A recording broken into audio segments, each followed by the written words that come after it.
In episode 75, iPiffle on the benefits of voluntary childlessness. Since it is unrealistic to believe that mankind can prevent any of the aforementioned existential risks from occurring, and because man is yet unwilling or unable to curtail population growth, there is nothing to prevent these and other dreadful tragedies from occurring. Indeed, man has suffered both mentally and physically since the day he first came into existence, and it does not appear likely that his lot in life is ever going to change.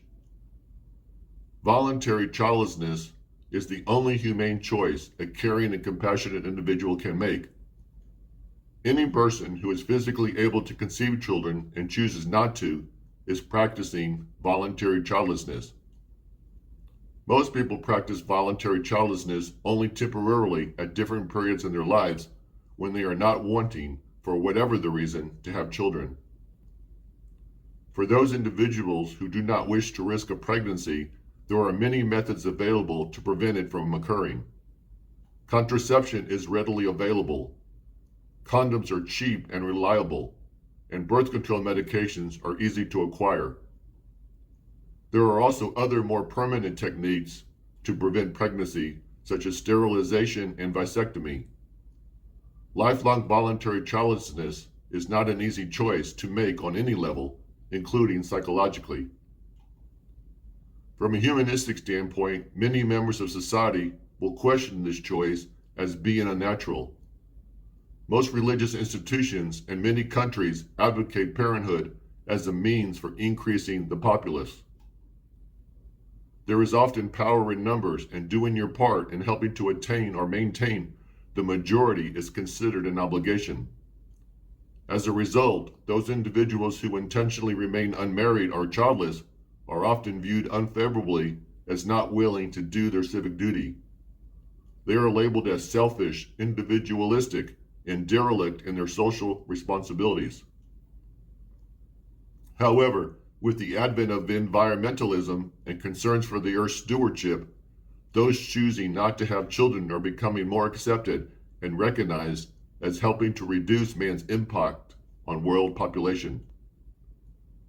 With the advent of overpopulation and the skyrocketing costs of raising children, couples who are child-free are beginning to be looked upon as having made a rational life choice.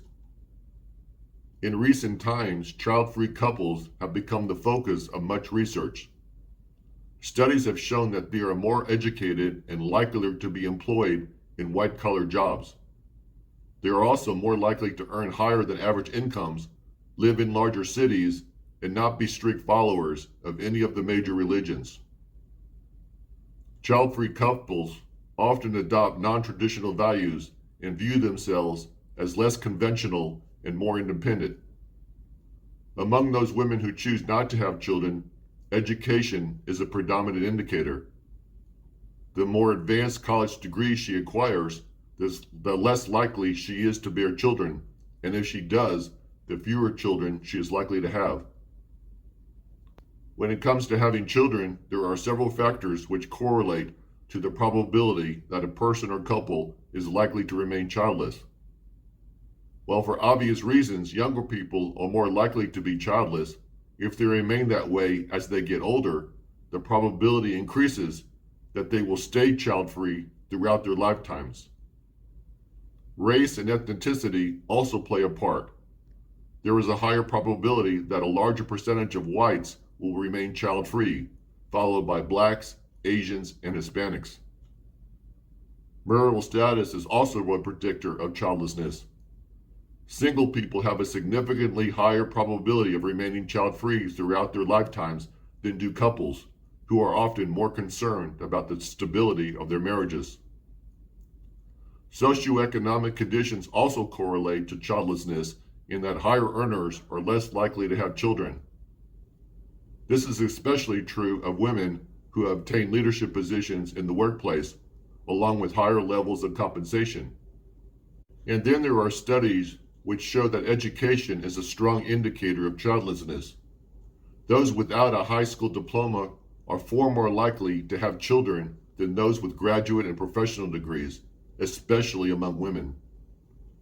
Child-free individuals are not united politically, nor do they share a similar economic or societal philosophy. Although there are several prominent child-free organizations, they function more like support groups and social outlets rather than political or human rights groups.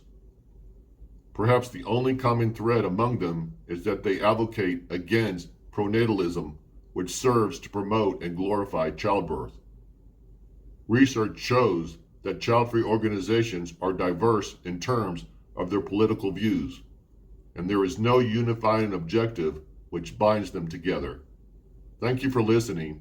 I hope you will join me in my next video.